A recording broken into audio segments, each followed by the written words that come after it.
Good morning. My dear sisters and brothers, the first issue in this gospel is credibility.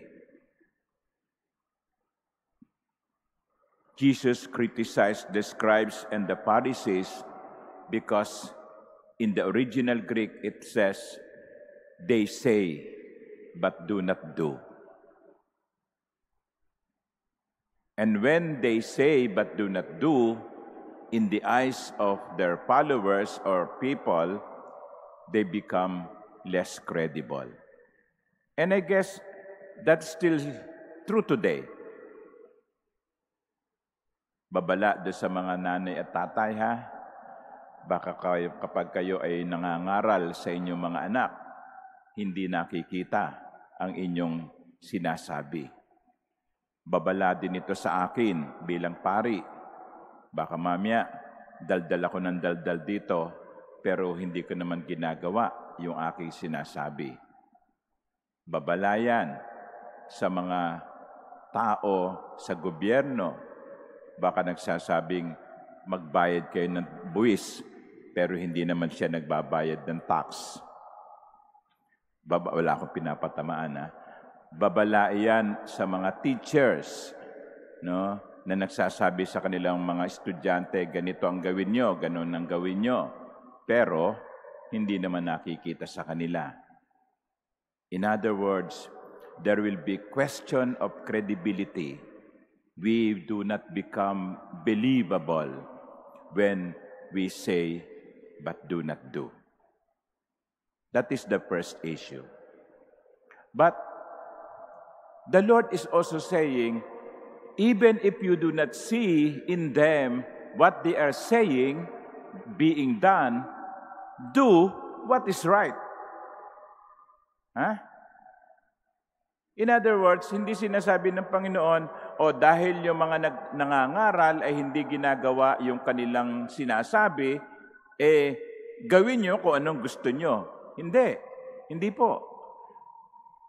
Malinaw, no? Sabi ng Panginoon, therefore, do, and observe all things whatsoever they tell you. Do the right thing. Do the moral thing. But do not follow their example. What they say, what they preach, if it is right, if it is good, do it, even if they are not doing it themselves. In other words, the Lord is not giving us an excuse. Siya rin naman hindi niya ginagawa bakit ko gagawin? Mali yun. If others are not being honest, you should be honest anyway. Hindi porke lahat ng mga tao sa opisina niyo ay kurakot, magiging kurakot ka na rin. Hindi. Hindi porke sa barkada nyo ay sinungaling lahat, magiging sinungaling ka rin. Hindi. Yes, people who preach but do not do are less credible.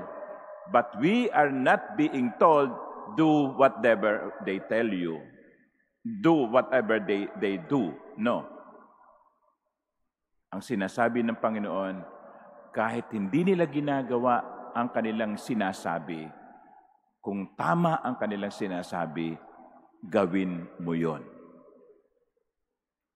In other words, uulitin ko, it is not an excuse for us to do something wrong simply because everybody is doing it.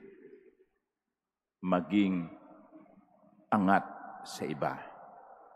Maging iba tayo. Amen.